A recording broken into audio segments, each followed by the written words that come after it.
So hi everyone, once again welcome back to my channel. My name is doctor Shashi Kumar. तो आज के इस video में मैं आपको बहुत सारे इंपॉर्टेंट ट्रिक्स बताने वाला हूं जिसको फॉलो करके आप किसी भी क्वेश्चन को 30 सेकंड के अंदर सॉल्व कर सकते हो। ये ट्रिक्स आपके लिए बहुत इंपॉर्टेंट होगा अगर आप किसी ऐसे कॉम्पिटिटिव एग्जाम का तैयारी कर रहे हो जिसमें एक लिमिटेड पीरियड ऑफ टाइम में क्वेश्चन को सॉल्व करना होता है, जैसे कि नीट हो गया, जेईई मेन हो गया, यूपीएससी हो गया, अदर छोटे छोटे कॉम्पिटिटिव एग्जामिनेशन हो गया, जहां पे एमसीक्यू बेस्ड क्वेश्चन आते हैं और उसको कम से कम समय में सॉल्व करना होता है। आईआईटी का बात नहीं कर रहा हूं, आईआईटी में हमारे पास समय प्रॉपर रहता है। तो अगर आप ऐसे एग्जामिनेशन की तैयारी कर रहे हो तो ये वीडियो आपके लिए लिटरली बहुत इंपॉर्टेंट होने वाला है। इसमें बहुत सारे ट्रिक्स मैं बताऊंगा जो कि टॉपर्स फॉलो करते हैं, मैंने खुद भी फॉलो करा। इस वीडियो को शुरू करने से पहले एक वार्निंग दे रहा हूं, मैं कोई तुक्का मारने वाला स्ट्रेटेजी नहीं बता रहा हूं, मैं तुम्हें यह बताऊंगा कि कम से कम समय में क्वेश्चन को कैसे सॉल्व करोगे। अगर इस वीडियो को यहां तक देखे हो, आगे और देखने वाले हो, तो सबसे पहले कमेंट करो कि भैया I will follow all this techniques. मैं अपने एग्जाम में सारे टेक्निक को फॉलो करूंगा, और कमेंट करके लिख के जाओ ताकि अगर कोई इसको लाइक करता है तुम्हें रिमाइंडर मिले कि ये सारे टेक्निक्स है, मुझे ध्यान में रखना है एग्जामिनेशन के समय में। सबसे पहले मैं आपको ये बता दूं कि भैया एक 3 लुक स्ट्रेटजी होता है। 3 लुक स्ट्रेटजी होता है। इसका कहने का मतलब क्या होता है कि जब भी कोई क्वेश्चन तुम्हें मिलता है, क्वेश्चन तुमने देखा, देखते ही तुम उस क्वेश्चन को 3 पार्ट में डिवाइड कर दो। अगला 5 सेकंड जो होगा ना, उसमें आप क्वेश्चन को प्रॉपर रीड करोगे। रीड करते समय एक कीवर्ड को आइडेंटिफाई करोगे कि भैया इस क्वेश्चन में पूछा क्या गया। अगर आपने उस कीवर्ड को आइडेंटिफाई कर लिया, फिर उसको अंडरलाइन कर दो। अंडरलाइन करने से क्या होगा ना कि आगे आपका गलती होने का चांसेस नहीं रहेगा। दूसरा चीज तुम्हें यह करना है कि उसके बाद अगले 10 सेकंड के अंदर तुम उसमें एलिमिनेशन मेथड को लगा दो। अगर तुम्हें लगता है कि ये ऑप्शन नहीं होगा, ये ऑप्शन तो पक्का नहीं होगा, तो अगले 10 सेकंड के अंदर कुछ ऑप्शन को एलिमिनेट कर लो जो रॉन्ग है। फिर अगले 15 सेकंड के अंदर अगर तुम्हें लगता है कि इस क्वेश्चन को तुम सॉल्व कर सकते हो, फिर दिमाग लगाओ, उसमें फॉर्मूला लगाओ, कोई ट्रिक्स तुम्हें लगता है, कोई कॉन्सेप्ट तुम्हें पता है उस क्वेश्चन के बारे में, वो लगा और फिर उसको सॉल्व करो। ये एक 3 लुक स्ट्रेटजी है, ये मैंने खुद भी फॉलो करा है। ये आपको बहुत हेल्प कर सकता है क्वेश्चन को सॉल्व करने में एक लिमिटेड पीरियड ऑफ टाइम में। भैया ये चीज होगा कैसे? तो तुम्हें इसका प्रैक्टिस अभी से मॉक टेस्ट में करना पड़ेगा। इसमें तुम्हारा गलत होने का चांसेस बहुत कम हो जाएगा। दूसरा चीज मैं आपको यह बता रहा हूं कि जब भी कोई क्वेश्चन तुम्हें मिलेगा, वहां पे 3 चीज हो सकता है। या तो यार उस क्वेश्चन को देखते तुम बना लोगे, तुम्हें उसके बारे में हर एक चीज पता होगा, तुम आंसर सॉल्व कर लोगे। दूसरा, तुम्हें आंसर उसके बारे में कुछ नहीं पता होगा, तो ये आगे यहां पे। और तीसरा क्या हो सकता है कि तुम उसके आंसर में कंफ्यूज्ड हो, क्योंकि एमसीक्यू बेस्ड क्वेश्चन ऐसे ही होते हैं कि आंसर में कंफ्यूजन होते हैं। यहां पे तुम, अगर तुम्हें पता है क्वेश्चन, तुम मार्क करके आ जाओगे, लेकिन अगर नहीं पता है तो भैया यहां पे तुम्हें एलिमिनेशन मेथड लगाना है। आगे मैं तुम्हें बताऊंगा कि एलिमिनेट कैसे करते हैं ऑप्शन को, तो तुम यहां पे एलिमिनेशन मेथड लगाओगे। दूसरा चीज तुम ये कर सकते हो, अगर थोड़ा सा कंफ्यूजन है, तो एक चीज याद रखना, जब भी तुम तुक्का मार रहे हो, जब भी तुम क्वेश्चन को टिक कर रहे हो, कि जैसे ही तुमने क्वेश्चन पढ़ा और पढ़ते ही तुम्हारे दिमाग ने जो हिट किया कि इसका आंसर ये था, तो वही आंसर सही होता है। होता क्या है ना कि हमारा दिमाग ऐसा होता है कि किसी क्वेश्चन के बारे में तुमने पहले कभी पढ़ा है, पहले कभी भी पढ़ा है, तो क्वेश्चन जैसे ही आएगा तुम्हें हिट करेगा कि इसका आंसर ये हो सकता है। लेकिन जब तुम अदर ऑप्शंस को पढ़ते हो ना, फिर वहां पे कंफ्यूजन आने लगता है, यार कि ये भी हो सकता है, ये भी हो सकता है। तुम्हें ये चीज नहीं करना है। अगर तुम्हारे दिमाग में ऑप्शन ए हिट किया तो ए सही है, अगर बी किया तो बी सही है। कंफ्यूज मत करना खुद को कि यार बी की सी की ए, ऐसे नहीं। यहां पे गलत होने का चांसेस बहुत ज्यादा है, यहां पे टाइम कंज्यूम होने का चांसेस बहुत ज्यादा है। तो ये चीज तुम अप्लाई कर लोगे। अगर ए हिट किया तो ए मारो, बी किया तो बी मारो, नहीं तो एक और चीज कर सकते हो कि थोड़ा सा वेट कर लो, ऐसे क्वेश्चन को राउंड करो और वेट कर लो कि इसको हम आगे सॉल्व कर लेंगे। यहां पे तुम्हारा समय बच जाएगा। और तीसरा चीज यार, रिकॉलिंग पावर तुम्हें बढ़ाना पड़ेगा, क्योंकि देखो ना, एग्जामिनेशन के समय में आप नोटबुक लेके नहीं जाओगे, आप लेक्चर लेके नहीं जाओगे, आप अपना दिमाग लेके जाओगे। दिमाग कहने का मतलब आप कितना स्पीड में क्वेश्चन को रिकॉल कर रहे हो, यही चीज आपका डिसाइड करेगा। तो अब रिकॉलिंग पावर बढ़ाएंगे कैसे? तो इसके लिए आप रिवीजन करो, आप रैंडम रिवीजन करो, आप नोट्स को ढक के फिर रिकॉल करो, आप फ्लैश कार्ड मेथड को यूज करो। फ्लैश कार्ड मेथड क्या होता है भैया? फ्लैश कार्ड एक ऐसा टेक्निक है जिसमें आप किसी कॉन्सेप्ट को रिकॉल करने का प्रैक्टिस कर सकते हो। और नीट एस्पिरेंट्स के लिए स्पेशली ये बहुत चैलेंजिंग हो जाता है, किसी भी कॉन्सेप्ट को लॉन्ग टर्म के लिए याद रखना और एमसीक्यू सॉल्व करते समय इमीडिएटली उसको रिकॉल करना। लेकिन ये चीज साइंटिफिकली आसान हो सकता है, और साइंटिफिकली प्रूवन टेक्निक मैं आपको बता रहा हूं, और वो टेक्निक का नाम है flash card technique. Flash card technique एक ऐसा टेक्निक है जो आपको किसी भी कॉन्सेप्ट को लॉन्ग टर्म मेमोरी में स्टोर करने में बहुत मदद करेगा, और एग्जामिनेशन के समय में क्विकली रिकॉल करने में भी आपको बहुत मदद करेगा। लेकिन भैया ये फ्लैश कार्ड हम लाएंगे कैसे, हम फ्लैश कार्ड बनाएंगे कैसे? तो बहुत आसान है। उसके लिए मैं आपको एक सिंपल स्टेप बता रहा हूं। आपको करना कुछ नहीं है, आप जस्ट प्ले स्टोर पे जाओ। प्ले स्टोर पे जाने के बाद एक एप्लीकेशन डाउनलोड डाउनलोड करो क्विजलेट। डाउनलोड करने के बाद अपना एक प्रॉपर अकाउंट बना लो। अकाउंट बनाने के बाद नीट ट्यूटर वाले सेक्शन में जाओ। यहां पे आपको पहले से बने हुए फ्लैश कार्ड मिलेंगे जो कि नीट के लिए बहुत इंपॉर्टेंट है, और ये सारे फ्लैश कार्ड्स को आप यूज कर सकते हो जब आप क्विक रिवीजन करना चाहते हो किसी भी चैप्टर का। और यही नहीं, आप खुद से भी फ्लैश कार्ड बना सकते हो। इसके लिए आपको करना क्या है, स्टडी गाइड वाले सेक्शन पे जाओ। यहां पे अगर आपके पास कोई डॉक्यूमेंट है तो उस डॉक्यूमेंट को अपलोड करके फ्लैश कार्ड बना सकते हो, या फिर आप खुद से भी टाइप करके फ्लैश कार्ड बना सकते हो। और फ्लैश कार्ड बनाने के बाद आपको यहां पे टैप करके ओपन करना है, फिर पॉइंट्स को रिकॉल करना। अगर आपको वो पॉइंट याद आ रहा है तो आप राइट स्वाइप करोगे, अगर नहीं आ रहा है तो आप लेफ्ट स्वाइप करोगे। और अगर आपको आंसर चेक करना है कि आपने जो रिकॉल करा वो सही था या नहीं, उसके लिए आप टैप करोगे। अगर रॉन्ग था तो फिर से आप रॉन्ग पे क्लिक करोगे, अगर राइट था तो राइट पे क्लिक करोगे। लेकिन क्विजलेट एप्लीकेशन सिर्फ फ्लैश कार्ड पे ही सीमित नहीं है। यहां पे आपको नीट रिवीजन सेंटर मिलता है जिसमें नीट के पास्ट पेपर्स मिलेंगे जिसको कि आप प्रैक्टिकली टेस्ट के पैटर्न में दे सकते हो। रियल एग्जाम वाला फीलिंग भी यहां पे आपको आएगा। और यहां पे आपको पिछले साल के नीट के क्वेश्चंस मिलेंगे जिसको कि आप सॉल्व करके अंदाजा लगा सकते हो कि किस प्रकार के क्वेश्चंस बनते हैं। इसका आपको प्रॉपर आइडिया मिल जाएगा अगर आप रियल एग्जामिनेशन वाला क्वेश्चंस को सॉल्व करोगे तो। और एक और फीचर इस एप्लीकेशन में है, वो है प्रैक्टिस टेस्ट का। यह फीचर आपको नीट पे best full length mock test देने में मदद करेगा। और यही नहीं, आपको हर पेपर के बाद प्रॉपर एनालिसिस मिलेगा कि आपने कितना गलत करा, कितना सही करा, कितना इनकरेक्ट हुआ। ये एनालिसिस को भी चेक करके आप अपना मार्क्स को इंप्रूव कर सकते हो। तो अगर आपको ये क्विजलेट एप्लीकेशन को डाउनलोड करना है तो मैं आपको लिंक डिस्क्रिप्शन में दे दूंगा, आप वहां से डाउनलोड कर लेना। मैं आपको फिर से बता रहा हूं कि अगर आपको किसी क्वेश्चन को 30 सेकंड में सॉल्व करना है तो आपको सबसे ज्यादा काम करना पड़ेगा रिकॉल करने पे। अगर आप अपना रिकॉलिंग पावर को बढ़ा लिए तो आप इमीडिएटली क्वेश्चन को सॉल्व कर सकते हो। इमीडिएटली आपको हिट करेगा कि ये क्वेश्चन का ये ऑप्शन, ये आंसर एनसीईआरटी में कहां पे लिखा हुआ। आप जैसे ही वो पेज का इमेज बना लोगे, आंसर करेक्ट होने का चांस मैक्सिमम हो जाएगा। यहां पे आपका समय बहुत बचेगा और आप चाहोगे तो 30 सेकंड में क्वेश्चन को सॉल्व कर पाओगे। नेक्स्ट टेक्निक मैं आपको बता रहा हूं, उसका नाम है the 5 second rule for the first glance. ये थोड़ा सा रिलेटेड है पहला टेक्निक से।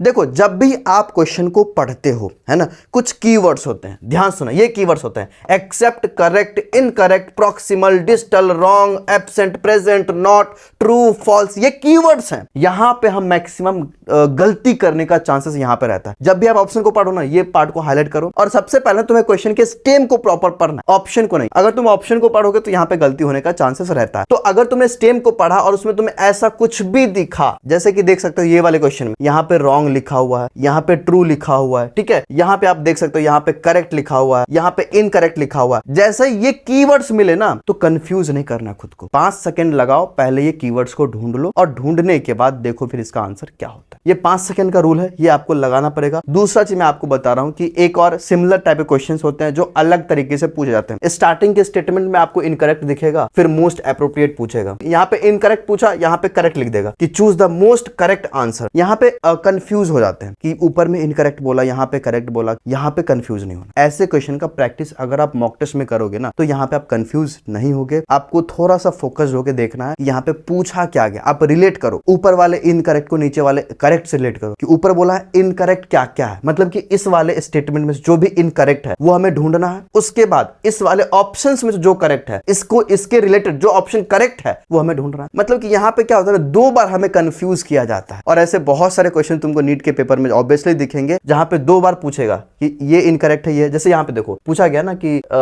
Identify the, read the following statement and define the correct related to अलग इन द डायग्राम। तो ये नॉर्मल सा हमारे पास स्टेटमेंट है। उसके बाद पूछा कि इसमें से कौन सा, ये स्टेटमेंट में से कौन सा स्टेटमेंट करेक्ट है। तो इस प्रकार से नॉर्मल क्वेश्चन भी होते हैं और थोड़ा सा कंफ्यूज करके भी 2 ऑप्शन तुम्हें घुमा के दे देंगे। तो यहाँ पे तुम्हें कंफ्यूज नहीं होना है, आराम से इसको सॉल्व करने की कोशिश करना है। अब देखो, मैं तुम्हें एक तरीका बताऊं, इसको बोलते हैं एलिमिनेशन मेथड। अगर तुम ये ट्रिक लगाते हो ना तो बहुत सारे ऐसे क्वेश्चन को सॉल्व कर सकते हो जो तुमसे नहीं भी बनने वाला हो। कैसे करोगे, देखो ध्यान सुना। एलिमिनेशन मेथड होता है ना कि ऐसे 2 ऑप्शन 3 ऑप्शन को आप एलिमिनेट कर दो जो तुम्हें लगता है कि यहां पे अनरिलेटेड है। कहने का मतलब ये हुआ कि जैसे मान लो कि यहां पे हमारे पास कुछ क्वेश्चन है, मैंने 3 क्वेश्चन लिया है। अगर तुम्हें लगता है कि तुम सॉल्व कर सकते हो तो सॉल्व करके हमें कमेंट भी करना। देखो ध्यान सुना, which of the following is present between adjacent bones of the vertebral column.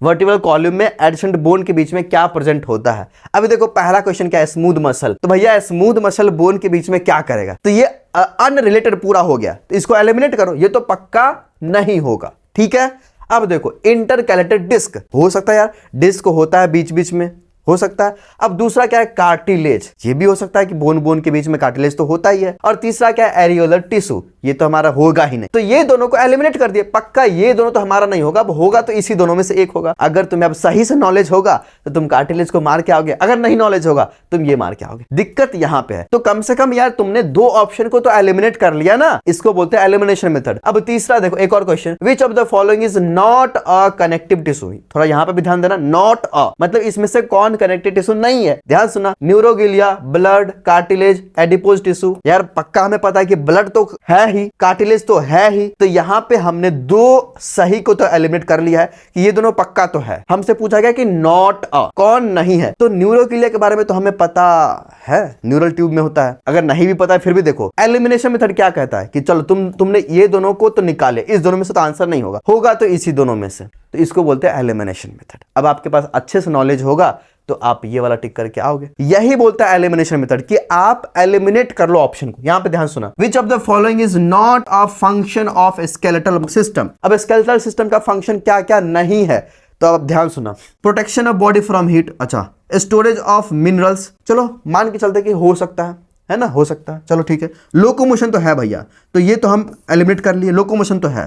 Production of erythrocyte, ये भी है। अगर तुम्हें पता होगा कि आरबीसी सिंथेसिस कहां से होता है, तो बोन मैरो से होता है, तो ये भी है हमारा, इसको भी एलिमिनेट कर लिए। Production of body heat, body heat का प्रोडक्शन बोन से कोई रिलेशन है नहीं, तो ये तो हम ऐसे ही फाइंड आउट कर लिए कि ये इसका आंसर होगा, ठीक है। स्टोरेज ऑफ मिनरल्स, बोन में कैल्शियम का स्टोरेज होता ही है। तो देखो यहाँ पे क्या है ना कि आप ऑप्शन को एलिमिनेट कर पा रहे हो, तो एलिमिनेशन मेथड यही कहता है कि आप एलिमिनेट करो, है ना, ऑप्शन को किसी बेसिस पे एलिमिनेट करो। फिजिक्स में भी तुम अप्लाई कर सकते हो, तुम्हें दिखेगा कि तुम एक्सट्रीम वैल्यूज को एलिमिनेट कर लो। जैसे मान लो, मैं फिर से बता रहा हूं, अगर तुम्हारे ऑप्शन में ऐसा दिया गया है कि ए ऑप्शन है, ठीक है, ए में 4 है, बी में तुम्हारा दिया हुआ है 8, ठीक है, सी में तुम्हारा दिया हुआ है 0 और डी में तुम्हारा दिया हुआ है 100, डी में दिया हुआ 100, ये मान के चलो डी 100। तुम क्या करोगे ना, ऐसा कंडीशन जब आता है ना कि एक्सट्रीम वैल्यूज रहता है कि ये 0 हो गया, ये 100 हो गया, तुम 100 को एलिमिनेट कर दो यार, कि 4 8 के बीच में 100 क्या कर, पक्का ये आंसर नहीं होगा, ये एग्जामिनर ने बस कंफ्यूज करने के लिए दिया है। तो ऐसे बहुत सारे क्वेश्चंस तुमको दिखेंगे जिसमें एक्सट्रीम वैल्यूज रहता है, इसका कोई लेना देना नहीं रहता, उसको तुम एलिमिनेट कर दो, ये पक्का नहीं होगा। इसको बोलते हैं साइंटिफिक तुक्का मारना। यहाँ पे मैक्सिमम चांस होता है तुम्हारा करेक्ट होने का। और बहुत सारी चीजें और बताऊंगा मैं, जैसे कि none of the above, all of the above, आगे बताता हूं, ध्यान सुनना। उसके बाद ट्रिक नंबर 4 है कि कीवर्ड्स एंड ट्रैप्स। कुछ कीवर्ड्स हैं जो कि हमेशा गलत रहते हैं, कुछ कीवर्ड्स हैं जो कि हमेशा सही रहते हैं, क्वेश्चन में हमेशा यूज होता है। तुम्हें यहाँ पे ये देखना है कि एग्जामिनर क्या सोच के ये क्वेश्चन को बनाया होगा। ध्यान सुना, यहाँ पे तुम्हें एक्स्ट्रा केयरफुल रहना है। Always, never, only, must, these are often wrong. अगर किसी क्वेश्चन में तुमको दिखता है ऑलवेज, मस्ट, ऑफन, ये हमेशा रॉन्ग हो जाता है, मतलब ये ऑप्शंस हमेशा रॉन्ग रहते हैं, ठीक है। फिर may, can, generally are correct options, ये बायोलॉजी वाले क्वेश्चन में होता है। ये मैं तुम्हें एक छोटा सा आइडिया देने की कोशिश किया हूं कि ऐसे क्वेश्चंस भी होते हैं जिसमें अगर ऐसा ऑप्शन होगा तुम इसको गलत मान सकते हो। फिर से बोल रहा हूं, कमेंट करके जाओ ताकि बाद में इस चीज़ को हिट करवाओगे अपने दिमाग में दोबारा से, नहीं तो भूल जाओगे, ठीक है। प्रैक्टिस करना। अब देखो, अगर किसी क्वेश्चन में 0 रहता है, नॉन ऑफ द एबव रहता है, ऑल ऑफ द एबव रहता है, अब ध्यान से सुनना, यहाँ पे मैं बहुत अच्छी बात बता रहा हूँ। फिजिक्स के बहुत सारे न्यूमेरिकल्स में तुम्हें ये 0 दिखेंगे। मैंने पिछले 10 साल के पेपर को एनालिसिस करा है और उसके बाद मुझे समझ में आया है कि 0 वाले क्वेश्चन बहुत सारे सही भी होते हैं। 0 वाले क्वेश्चन बहुत सारे सही भी होते हैं, मैंने देखा। तुम्हें मैं स्क्रीन पे कुछ इमेज दिखा रहा हूं, ये क्वेश्चन सही है, ये क्वेश्चन सही है, ये क्वेश्चन गलत है। 3 इमेज दिखाया, तीनों गलत, ये 2 सही 1 गलत। तो क्या होता है ना, 40% चांसेस होता है कि अगर किसी ऑप्शन में तुम्हें 0 दिख रहा है तो वो उसका 0 सही भी हो सकता है, गलत भी हो सकता है। तो अगर तुम्हें और एलिमिनेशन मेथड वगैरह लगा रखे हो, लगा लिए, तो अब तुम 0 को टिक कर सकते हो, ये सही है। तो मैं तुम्हें ये बता रहा हूं ना कि 40% चांस होता है 0 का सही होने का, और अगर तुम नन ऑफ द एबव देखते हो तो भैया ये 10% चांस होता है सही होने का। मतलब अगर none of the above option में है तो उसको टिक मत करो, वो सही नहीं रहता है। अगर ऑल ऑफ द एबव है तो वो सही रहता है, 90% चांस है कि वो सही हो जाएगा तुम्हारा। ये पेपर का एनालिसिस बोलता है कि नन ऑफ द एबव वाला जनरली जो होता है वो गलत हो जाता है, तुम्हें नहीं मारना चाहिए। ऑल ऑफ द एबव जो होता है वो सही रहता है।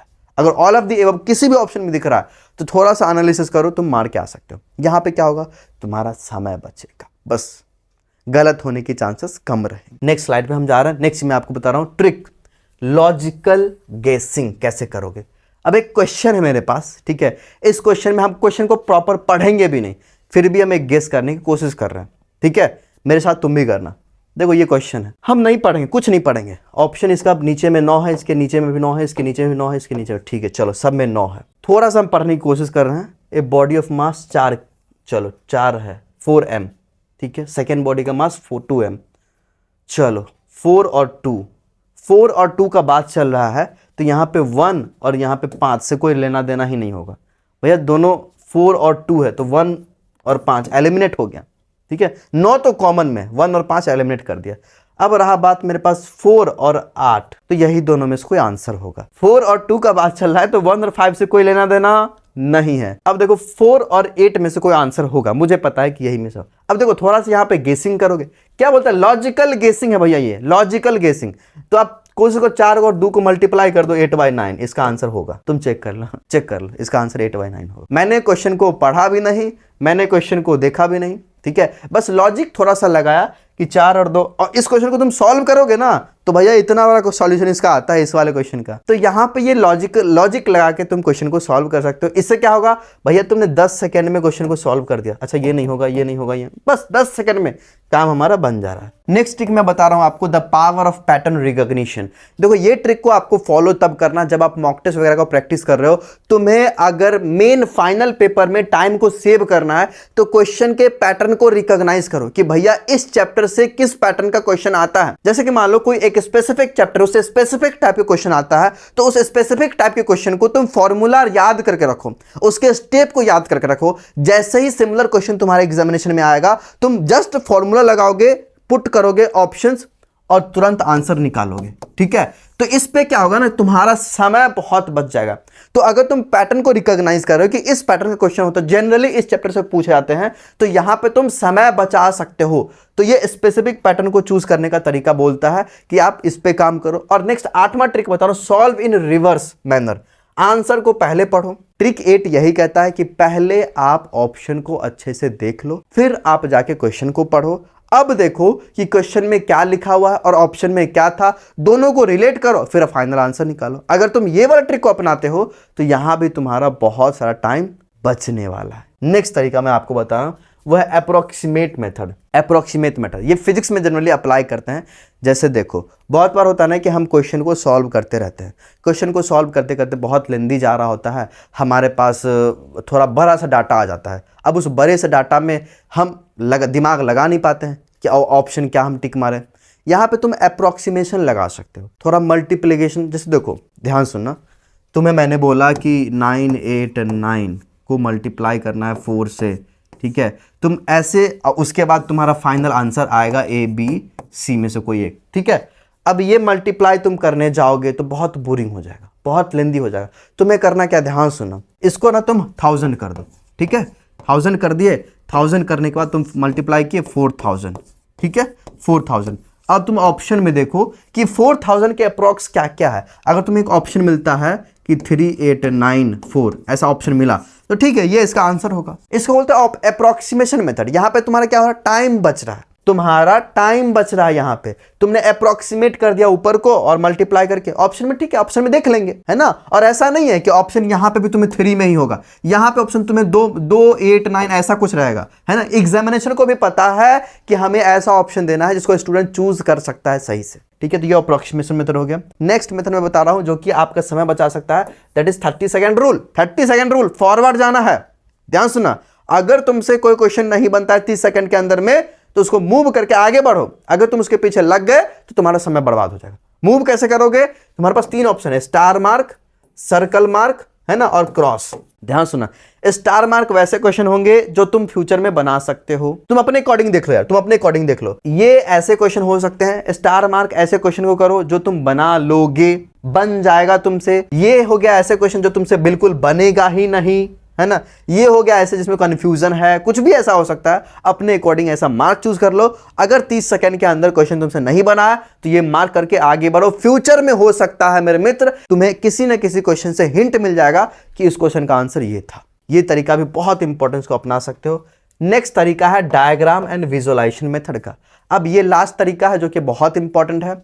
अगर तुम कभी भी एनसीईआरटी पढ़ते हो, नोट्स पढ़ते हो, तो थोड़ा विजुअलाइज करो ताकि रिकॉल करने में आपको हेल्प हो जाए। विजुअलाइज करोगे तो तुरंत हिट करेगा कि ये यहाँ पे लिखा हुआ था, इस पेज में लिखा हुआ था, ये डायग्राम ऐसा था। हमारा ब्रेन इमेज को ज्यादा कैप्चर करता है एज कंपेयर टू टेक्स्ट। तो अगर तुम पढ़ाई करते समय डायग्राम पे फोकस करते हो, विजुअलाइजेशन पे फोकस करते हो, पेज को विजुअलाइज करते हो, तो तुम किसी क्वेश्चन को बहुत कम समय में सॉल्व कर सकते हो। 30 सेकंड क्या यार, 10 सेकंड में तुम निपटा लोगे। तो अगर तुम्हें किसी क्वेश्चन को फटाक से सॉल्व करना है, तुम्हें अच्छे से कॉन्सेप्ट क्लैरिटी होनी चाहिए, तुम्हें अच्छे से ट्रिक्स को लगाना आना चाहिए, तुम्हें अच्छे से टाइम मैनेजमेंट को करना आना चाहिए, बहुत आसानी से तुम कर लोगे। तो ये बहुत इंपॉर्टेंट ट्रिक्स थे जो मैंने आपको अभी बताया। अगर आपको इनमें से कोई भी ट्रिक बहुत अच्छा लगा तो मुझे कमेंट में बताना कि तुम कौन से ट्रिक को फॉलो करने वाले हो। Thank you so much video को देखने के लिए। अगर चैनल पे पहली बार आए तो मेक श्योर कि चैनल को सब्सक्राइब करना। मुझे पता है कि आपने कुछ ना कुछ सीखा जरूर होगा। All the best.